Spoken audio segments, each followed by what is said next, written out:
Hey everybody, welcome to BODS Mayhem Hour. I'm your host, John the Bod, aka the Bod Father. And as always, I bring you guys awesome interviews. And today it is an honor and privilege to have Raven. She is the vocalist of RavenBlack. They are from Los Angeles, California. They have a new EP out right now called SevenSins. And I got to listen to this the other day, and it's quite entertaining, and it's great. It's a great EP from these guys and gals. So, Raven, how's it going? It's going great, John. We're out here on the road. We're kind of on our second leg of the tour. It's been great. I mean, we've had so much fun. The only challenge we've had is weather. You know, we're not used to all this heat and humidity.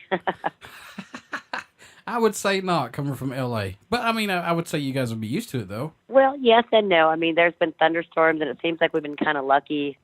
We keep just getting past, the flood flashing and the flood warnings, or the thunderstorms and things like that. But, yeah, we're all a little bit we all kind of have a cold, from all the humidity, I think. So hot and cold. We're not used to that. What's impressed you the most about making this new EP, SevenSins, or what's caught your eye about it, if anything, possibly? You know what? The one thing that sticks out in my mind is, our fans. I mean, it's been received with so much enthusiasm. We can't appreciate that anymore. I mean, we create something. We've spent 2 years in the writing sessions, at home, just writing every day, 4 hours a day. And we wrote over 200 songs, and we selected 7 songs for the SevenSins EP. And, we went on tour with it, and fans are just loving it. There seems to be a couple of favorites that we're finding out after doing this. This is the 3rd tour we've done in the last 8 months. And it seems like there's some fan favorites. So we're pretty happy about that. Seeing the fans sing along now is a lot of fun for us. It means a lot to us. So the 200 songs that you guys done, are they going to be on upcoming albums, possibly? Yes, possibly. There's at least 9 that we've already kind of pre-selected for the full album, 13. Talking to our producer, Auric Rot, we haven't decided if we're going to release the full album or we're going to release another EP and then follow that up with a full-length album and some bonus tracks. So that decision has yet to be made. But we've been touring so much that we got to decide when we're going to get back in the studio again to record at least the 9 that we selected. Sure. Well, yeah. Touring takes a toll on folks, and I want folks to understand this, that you have to tour, and then when you get done touring, I mean, it's like you want to just take a break forever and be like, we'll get to this later, because that takes a toll on you guys after a while. It does. Touring is rough. I mean, it's a lot of work. Any band that tours, we have so much respect for everybody. But the local bands too. We've been coming into town, and these local bands, they really try hard to promote, and they're always asking us questions. What is it like touring? What does it take? And, we just say it takes a lot of work and commitment, because it's never easy. It's not easy at all. But you're right. We get home and we crash out. At least for me, I crash out and sleep in my own bed for 2 days and do absolutely nothing. Nothing. I don't want to be bothered. And then we get back to the real life. Off tour, and now it's like, okay, now we got to schedule studio time and writing time and getting together with our producers, our manager, and planning the next tour. So it's always work. You constantly work at it. Now, you mentioned Auric Rot. He produced this album. How was working with him on this? And does he pretty much just let you guys go on your way, then step in when need to? You know what? That's one thing that I'd have to say about Auric is he's amazing to work with. I mean, we knew his parody has so much credibility. He's Grammy nominated. He's worked with some of our our idols, and just working with him, he's just he's so easy to work with. He wanted us, we wrote, and he kept saying, we keep writing. And he really, really pushed us to, go as far as we could on our own. And he didn't want to touch it. He'd actually specifically said, I don't want to even touch it, because I want it to have that organic, creative juice that you guys come up with together as a band. And then I'll touch it. Then I'll come in and I'll give you advice on what things that I think need to change or things that you can add. But he wanted us to, create our own sound. And, without him pushing us, it took us a while. It took us a while to get that sound that we wanted. And we all knew we had it in ourselves. But he's the one that led us, through that and guided us through that. So, God, I mean, so much thankful. I'm so thankful for him. Are there any songs off this EP, Seven Sins, that are standing out more to you, Raven, than any on it right now, possibly? Well, my favorite is Blackening, and a lot of fans love this song. You know, when we put it on the EP, you know, it's a slower tempo song. It's definitely dark. It's more of a ballad. You know, when I first wrote the lyrics and the melody, it was a ballad. You know, and of course, you know, we got together and made it heavier. But it's a very, very personal song to me, and so it's my favorite. But a lot of fans, it's their favorite, so that makes me very happy. And we play it kind of in the middle of our set live, and it gives us a nice break from all the heavy stuff, you know, that we do. And I think it kind of draws everybody in for like a private moment, I think, a very intimate moment, because it is more ballady. How much growth musically have you seen this band go through since the formation and up to the release of this EP? Or has it been just more a personal growth for each of you guys? Oh, both. Both as a band and both as individuals. You know, we all came from different backgrounds and different experiences and influences. But, you know, Ryan, you know, Muppet and I we've been at this since 2012, and we had to find the right members. You know, and the Doctor and Stitches, when they came on board, you know, it was a fit. And it took us a while to get to know each other, both as individuals and as musicians, on how to write together, creating the sounds that complement each other. And I feel that we've grown so much in the last 2 years as a band, you know, writing together. Things come together much more seamlessly now than, you know, 3 years ago. 3 years ago, it took us a while. But now we get together. We went to New Orleans in March, you know, and, or May. And we just did a writing retreat together for a week. We went and had fun, rented some studio time, and just jammed together. And we wrote 3 new songs, which we're playing live now on the tour. They're not on the album, but we wrote 3 new songs, and, you know, they're being received really well. We're having fun with them. But it was easy for us to write now. It's easier for us to write now that we have our sound, we're all on the same page, and we all love what we're doing and what we're creating together. See, I really like your guys' presence. I like, you know, the whole get-up of what you guys are. I mean, I love horror stuff, and this is up my alley. I absolutely fucking love it. you know, you've got you on stages like, I guess, Harley Quinn. I mean, it's just, it's so fucking great. It's like horror metal. Thank you.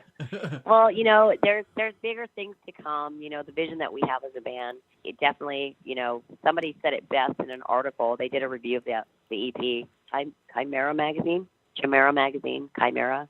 They did a review on it, and they said it best. I mean, one of the quotes that we keep remembering is, they said, if you took, you know, a sideshow, vintage horror movies, you know, metal, what else did they say? But a bunch of things that are all of our favorite things, and yet threw it in a blender, this is what you get, RavenBlack. Yeah. And that's exactly how we would describe it. It's all of our favorite things, each individual member, and as a band collaboratively. You know, we throw everything we love into a blender, and this is what we are: our sound, our look, our live show, you know, how we work, how we interact with people, other bands, our fans, you know, industry. We just want to have a lot of fun. We want to connect with people, and I think that we've accomplished it. And we're still going to keep going at it. What do you hope the fans take away from this new EP once they start to listen to it, or just RavenBlack music in general? We want them to connect on an emotional level. I mean, at least that's what I always strive for. Mm-hmm. You know, it's great to headbang, and it's great to dance, and it's great to sing along, but we want them to connect on an emotional level, you know, that it does something for them with whatever they're going through in their life at the moment. You know, that's really the key, is connecting with the fans and the listener. And music's therapy for folks. It is, even for us. Oh, yeah, definitely. Raven, what helps you keep your mind fresh and open to new lyrics, to not make it stale to your guys' style of music that you do? You know what? It's there's 2 sides of it. There's the serious side of it, which is writing something that has meaning and content and some importance. And then there's the other side of it, which is just fun and making people smile or laugh, or, you know, not take life too seriously. So we got 2 sides of the coin. You know, I believe it's a balance in everything, and that has a lot to do with our look and my image anyway as a doll, and being half human, half doll. It's the duality of life and finding a balance of, you know, everything, you know. So, yeah, I mean, we have some fun lyrics, and then we have some that are very deep and very meaningful. How much local support does RavenBlack get via fans, venues, and radio play? Well, we just started it. This is our third tour, and last year we didn't really push on radio or press, but this past year, for 2017, we definitely have had a lot more support. High Road's publicity is our publicist. My God, the reaction that we're getting from writers is tremendous. We couldn't appreciate it more. Radio now, our radio agency, which is the Syndicate, we're getting radio airplay now. It's concentrated right now in our tour areas along this tour, but it's going to expand, obviously, going forward. But local radio stations coming out and interviewing us as well. Internet radio, Rock Rage Radio has been a huge supporter of RavenBlack on the internet and on Facebook. Everyone's sharing our music. Local bands are sharing our music. The local opening bands have been great. We treat them really with a lot of respect. We do our best to be ready by doors open so that we can watch their set. We buy their CDs. We merch trade with them. Whatever we can do to support the local bands because they know the scene. They know their local scene and they know their community, and we want to be accepted in every community. So, we show them a lot of respect, and we want them to become fans of us, too. What can fans expect at a show from RavenBlack when they come to see you guys live? You never know what you're going to get when you come to a live show. But you're going to have some fun. And we're definitely not shy. Neither one of us is shy to interact with the audience during our live set. So, that includes the drummer. Muppet will shout and scream at you from way back on that riser. So if you like that, you want to be shouted at and you want his attention, make sure you're, close to the stage so he can see you. Stitches will bounce around and get in your face and bend down, and, the doctor will come off stage sometimes if he can get off that stage and it's not too high. He'll jump into the audience and play his guitar. I definitely am all over the place, but I like to get right up in someone's face and sing or scream or whatever I'm in the moment with them.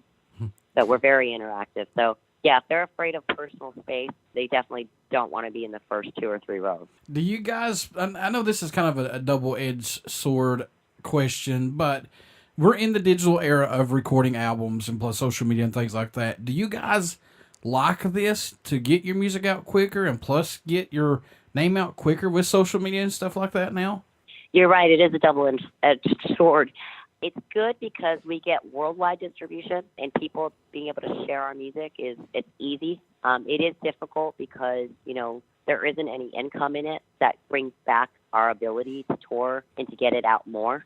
So that's obviously an industry thing. That's not our fans. But touring is kind of the way to do it now, organically. We like to be in front of our fans. Like I said, we like to actually interact with them. Every fan that's come and talked to us, we're right there. We're willing and we love talking to them. We love finding out what their influences are in music, what they love, what they do for a living. We're very interactive and approachable. So, any fan that comes to our show, don't be shy to come up and say hi, chit-chat with us a bit. We're always open arms with that. What made you want to become a musician? What was that spark for you? For me, personally? Yeah. I'd have to say my first album, which was Sound of Music. Oh. I'm the little girl that stood on the edge of the bed and belted out show tunes, since age 4 or 5.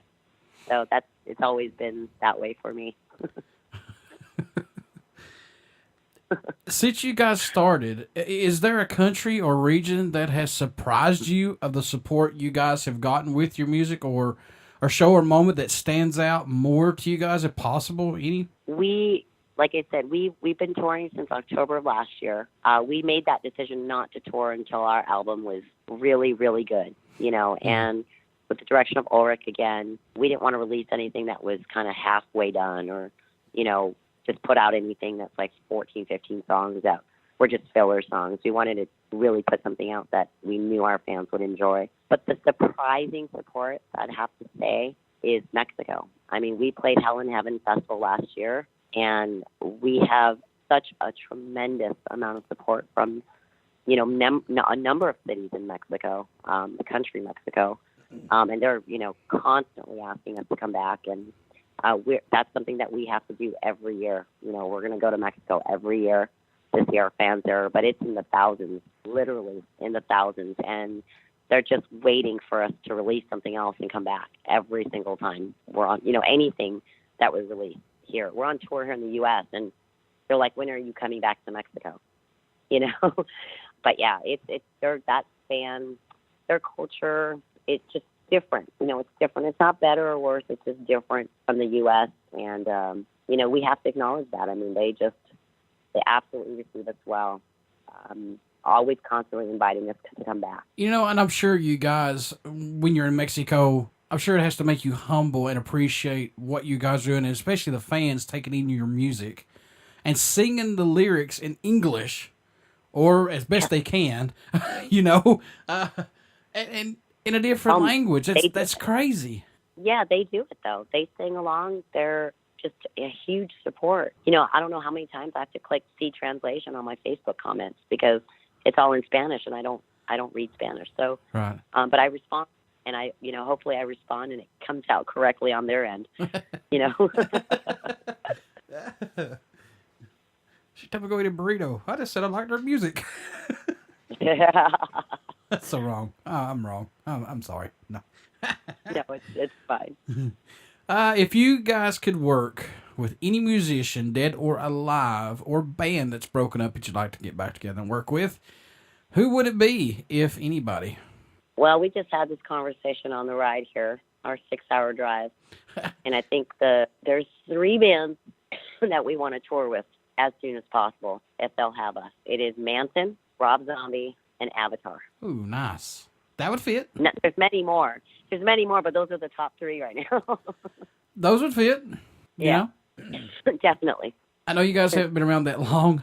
Do you guys get any emails from fans or prior to the shows or after the shows? They tell you that your music has pulled them through a bad experience or gave them inspiration to overcome something, or just let them relax the everyday bullshit that we go through? I know, being a young band, what's that mean to you guys if that's happened already?